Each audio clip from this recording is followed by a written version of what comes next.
Hello YouTube, ici Victor, j'espère que vous allez bien. Aujourd'hui, je vais aborder un nouveau sujet. Je vais parler un petit peu de qu'est-ce que nous, les agents de bord, on mange à bord. Est-ce que les repas sont fournis? Est-ce qu'on amène notre propre bouffe? Eh bien, quelques réponses à ces questions. Bienvenue sur ma chaîne.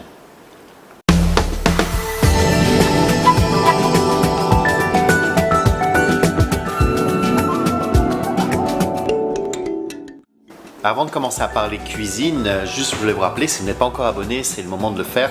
Vous avez juste appuyé sur le bouton subscribe et si vous avez des commentaires ou des questions ou des sujets que vous voulez que j'aborde, n'hésitez pas à laisser-les dans les commentaires juste en dessous. Alors, une fois de plus, je parle de la propre compagnie aérienne sur laquelle je travaille, je ne veux pas généraliser. Pour nous, il y a un petit peu deux cas, soit on fait un vol long courrier ou court courrier. Si on fait un vol long courrier, les repas vont nous être fournis, en fait, on a un genre de buffet. Dans le temps, jusqu'à encore récemment, jusqu'en octobre dernier, on avait les repas passagers et depuis le mois d'octobre, notre contrat a changé et on a la chance, alors je pense qu'on est une des seules compagnies à avoir ce type de buffet. Donc comme vous pouvez le voir, on a un choix assez large de plats. Il y a toujours, et j'ai oublié de filmer, il y a toujours aussi de quoi se faire une salade. On a la salade verte, on a des tomates, on a aussi quelques noix, on a la vinaigrette, un petit peu de fromage, donc on peut faire une salade assez santé, mais on a aussi à chaque fois du poulet, on va avoir du riz. On va avoir du poisson, en général c'est du saumon, mais ça peut être un autre type de poisson. Et puis on a des falafels, on a de quoi faire aussi un repas végétarien si on est végétarien. Et de plus, on a aussi les options des plats passagers qui juste sont présentés différemment. Ça fait que c'est bien, ça nous donne de la variété, ça nous donne un choix et on peut manger un peu plus sainement parce que quand vous mangez tous les jours la bouffe d'avion, au bout d'un moment, c'est pas l'idéal. Donc ça, c'est ce qui nous arrive, c'est le repas long courrier. Et j'avoue que c'est un gros changement. Il y a des inconvénients, il y a des choses qui sont bien. Les choses qui sont bien, c'est qu'effectivement, on évite de manger toujours les repas passagers. Et les repas passagers, pour nous, le menu change à peu près entre 3 et 4 fois par an. Donc, ça veut dire que pendant plusieurs mois, vous avez la même chose. Et ce qui est bien, c'est que on n'a pas besoin d'amener notre propre bouffe, elle est fournie à bord. Donc, c'est un avantage. L'inconvénient, c'est que, comme je disais, ces repas ne changent pas très souvent. Et si vous êtes végétarien, par exemple, c'est toujours la même chose quasiment à l'année longue. Il n'y a pas de changement dans les menus végétariens. Donc, mais on va pas se plaindre, je pense qu'on est très bien traité. Si j'ai un vol court courrier, là c'est un petit peu différent. En général, nos repas ne sont pas fournis, donc on a deux options. Soit on amène à manger, on peut toujours le faire de toute façon, ou on va avoir le choix qui a été laissé par les passagers. Donc ça peut être du poulet, ça peut être de la viande rouge en général, parfois du poisson, ça peut être aussi des salades des fois qui sont proposées en plat principal.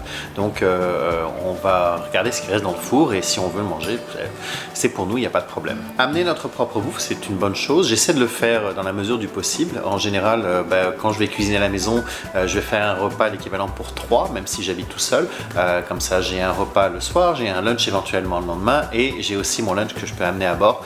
Si jamais j'ai un voyage qui s'en vient très rapidement, je peux toujours le congeler et le réchauffer à bord.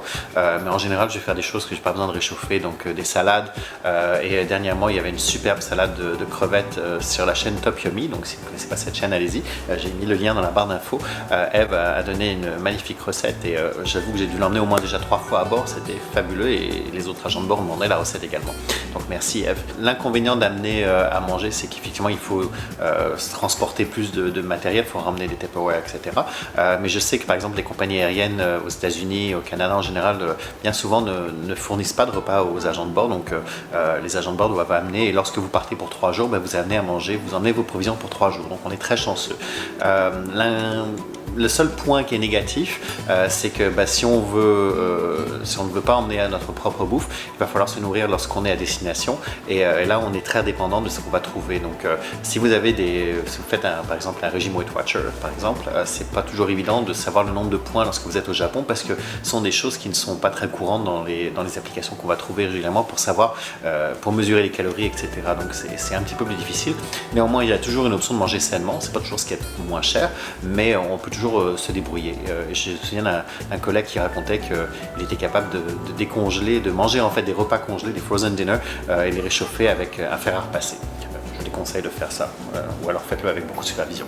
Voilà, donc voilà un petit peu ce que les agents de bord mangent. Et puis il y a toujours les snacks, on peut emmener des noix et des choses très santé. Donc je vous conseille aussi d'emmener ça avec vous, ce qui fait que vous n'êtes pas complètement dépendant de la bouffe d'avion. J'avais fait il y a quelques mois une vidéo sur quoi manger à bord lorsque la compagnie ne vous fournit pas à manger. Donc je vais mettre aussi le lien dans la barre d'infos pour cette vidéo si vous ne l'avez pas encore vue. C'est tout pour cette semaine, je vous retrouverai la semaine prochaine. Je m'en vais en Chine, je m'en vais à Shanghai après-demain. Donc il est très possible que je fasse un vlog là-dessus. Voilà, je vous embrasse, salut!